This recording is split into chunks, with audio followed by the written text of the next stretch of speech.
Your voice, your opinion, your community. Fact TV, free speech, protected.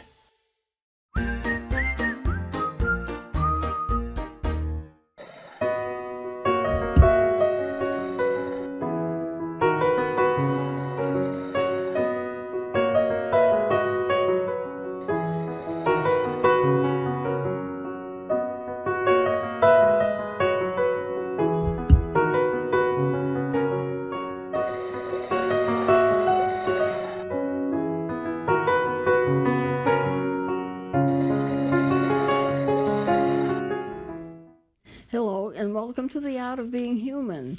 You know, occasionally I come across a news story that's so important that I want to take some time and talk to you about it, because it's relating to what I'm teaching or it's relating to what I'm going to teach. Now, a news program came on, and I want to talk about it because it focused on a certain person who was a star and became an alcoholic, and what she lost and how she's trying to get back. Since we will be doing alcoholism, I decided to switch some of my scheduling, and I'll do alcoholism and then go back to the use of drugs when alcoholism is done.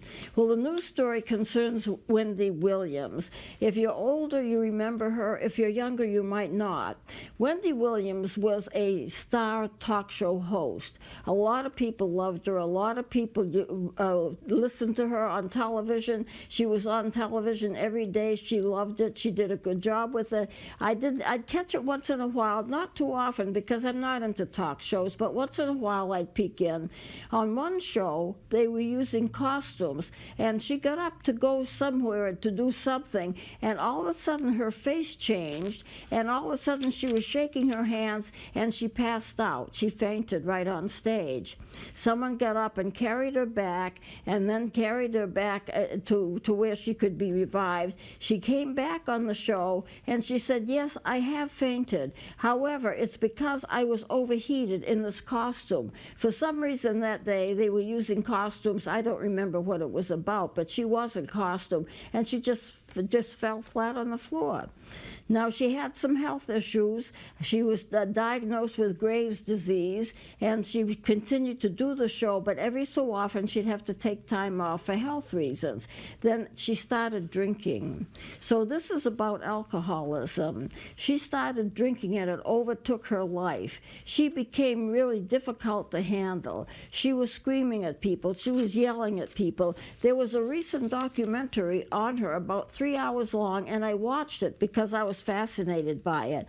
And after she fainted and got back up and emptied and then went back to the show and completed the show, she thought she was all right. So she started drinking, and she went into rehab, and then she had more problems drinking. It got to the point where she had to take considerable time off, and all she wanted to do was lay in bed all day and drink. But there were some other health issues that were involved. So recently, and it was just on television like yesterday, which is why I caught up with it, she has been diagnosed with aphasia and dementia. Now, that's serious business, either one of them. Aphasia, which I won't go into much as we teach this because it wouldn't be of value to you, but aphasia has to do with the way people use words. Can they talk right? If you ask them a question, can they respond using correct words? Do they get mixed up in what they say? And evidently she does, because people were talking to her, and she wasn't making any sense in what she was saying.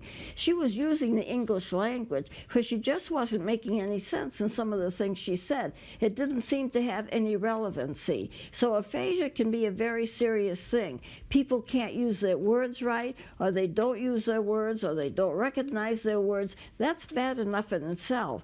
But what is even maybe more troubling is the fact that she has dementia. How did she get dementia? We know it's a loss of cognitive functioning, that people get to the point where they can't function, and she got it by drinking. Because of her drinking, she has dementia. Now, I want to mention a little bit about dementia. So many people feel that if you have dementia, then you're Alzheimer's patients, but that's not necessarily true. In different illnesses, dementia presents in a different kind of way. Alcoholism has its own type of dementia. Parkinson's has its own type of dementia. Various illnesses have dementia as part of their symptoms. Now, in the end, I guess it doesn't make much difference. You're going to be just as disabled whether you have Parkinson's or whether you have something else and get dementia. I know people with Parkinson's that never get dementia, so it's not a surefire thing you're going to get it. But some people do. With alcoholism, that presents with dementia as well. The dementia will be presented in a medical sense differently depending upon the illness that you have. With her, she got so that she was drinking so much she could no longer function as a normal person. And what happened is that she got dementia. So her recent diagnosis is dementia and not being able to talk right, aphasia. So it's what I am concerned about is the things that she has lost by drinking too much and getting dementia. She lost a lot of things along the way. Her family is very supportive. She has to have somebody take over her finances. Somebody has to act as a financial director for her. Her family was willing to do that, and they did it for a while, but then it was taken away from them. And I don't know the circumstances as to why it was taken away, but it was taken away. What you have to remember is sometimes in the healing process, a person has to be separated from their family because the family interferes with the healing process. I'm not sure that's the case here. There's no mention of that, and I'm not sure that that's the case anyway. But she is in a rehab center. Her family doesn't even know where it is.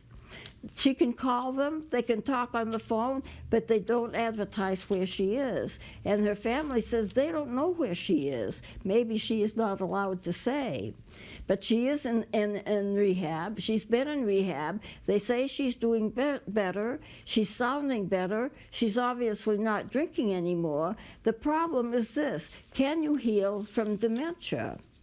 For dementia, you can't use your mind well, and it gets worse and worse and worse, and it's progressive. And sometimes we don't even know where it's coming from. There is a man, I mentioned him once, maybe on one of the first shows I did. He had a business, he was doing fine, and suddenly one morning he lost it, his brain would no longer function. He went for years in a wheelchair, hardly able to talk, not understanding anything, not able to dress himself. He was just like a person who had dementia and wasn't able to take care of himself at all. And then one day, years passed, I was introduced to him. I was introduced to him in his wheelchair state. I'll call that his wheelchair state, because he was in a wheelchair and he couldn't walk and he couldn't do anything. He wouldn't have known who I was. I spoke to him. He waved his hand a little. That was the end of that. And then a few years later, all of a sudden, he got up one day and he started getting dressed. Why are you getting dressed? Well, so I can go to work.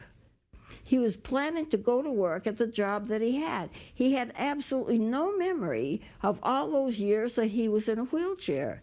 He said, "Why is my wife looking so old?" He said, "Well, you're the same age as she is, and you're older. For all these years you've been in a wheelchair, not able to function." He couldn't believe it. He couldn't remember it. He thought he was going to get up and go to work. No memory of what happened in those years where he had dementia, and nobody knew why.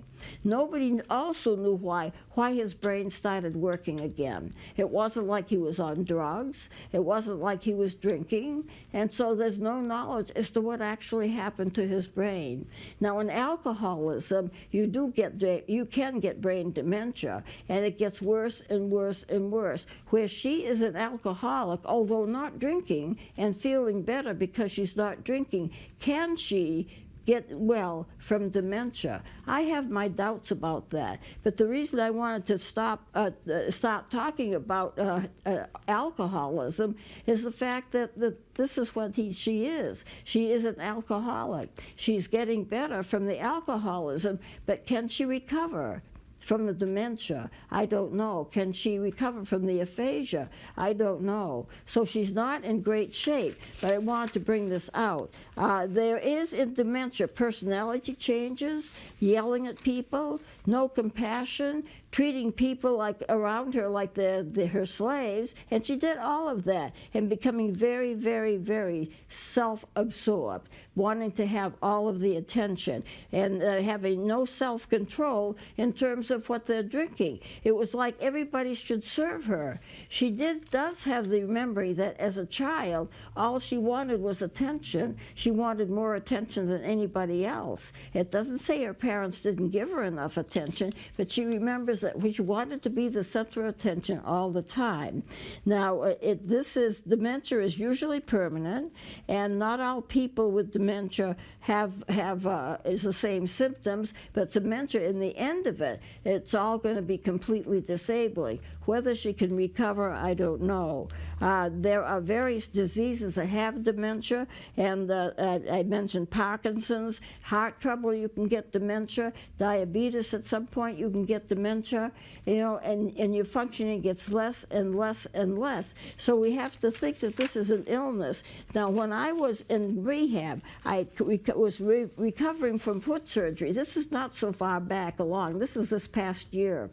I had extensive foot surgery. I went into rehab, not because of drinking or anything other, but to heal my foot. And one of my roommates, because they kept changing, had Alzheimer's. And I was there for 5 weeks. And the first time I saw her, she was nice, she was controlled. I talked with her, and I thought, this is going to be a good experience. But then she started getting failure. She got worse and worse and worse. And by the time 5 weeks was up that I was there for healing for my foot, for rehab, she was screaming. She thought I was awful. She thought I was responsible for actually getting her there. She thought that I was trying to get her husband away from me, that I was trying to steal him away from her. She hated her husband. He wasn't good to her. She was going to walk out. She wanted me to get her out of the facility, which of course I couldn't do. And she wanted me to do that. She was kind of attached by some kind of a cord. They kept an eye on her. And she started trying to cut the cord so she could get out. She said terrible things about her husband, who was a really very nice person, and so she got to the point where she was unmanageable. She threatened to have me killed because I was stealing her husband, and she tried to take things away from me, and they actually moved me from where I was the last week of rehab to another room because she was getting too dangerous to handle. She was going to have to be permanently taken up to a unit that handled patients with Alzheimer's. And that's what her history was. Now, for Wendy Williams, I don't know if that dementia is going to get worse and worse. It's not necessarily Alzheimer's. You can get dementia from other sources and other illnesses. So people who think that if you have dementia, that automatically you are going to be Alzheimer's, that's not true. But it can go back to the worst that you can imagine in terms of behavior. So I was moved so that I wouldn't have to see her. She found me. She started coming in. She said, I can't live here if you're not here. But she was yelling at me, and I was the cause of all of her problems. And she had no sense of what she was saying, didn't know what she was doing. She would strip and wouldn't be, I would wake up at some time and she was standing in front of me, no clothes on. She would start walking in the hall. I used to try to get her back, but at the point of 5 weeks, I couldn't use my foot very much. And I also wanted them to see how bad she had gotten. At some point, she asked for water, all kinds of water. She'd drink a glass after glass after glass of water. And she would ask me, where can I get water? So I pointed her to the bathroom and the cups and all of that. Drink, drink, drink water. And finally, I snagged the nurse and I said, do you realize how much water she's drinking? And have you ever tested her for being diabetic? It's one of the symptoms. And lo and behold, they didn't, but they did, and she became diabetic. They started giving her shots, and she complained. You gave me a shot this morning, why are you giving me another one? She didn't understand that you have to take many shots. Well, I'm going to close it off here. We're beginning to run out of time. But alcoholism, I'm going to be going into it because of the news story, and it's so much in the front of new news. So we'll close it here. Thank you for watching. Until next time.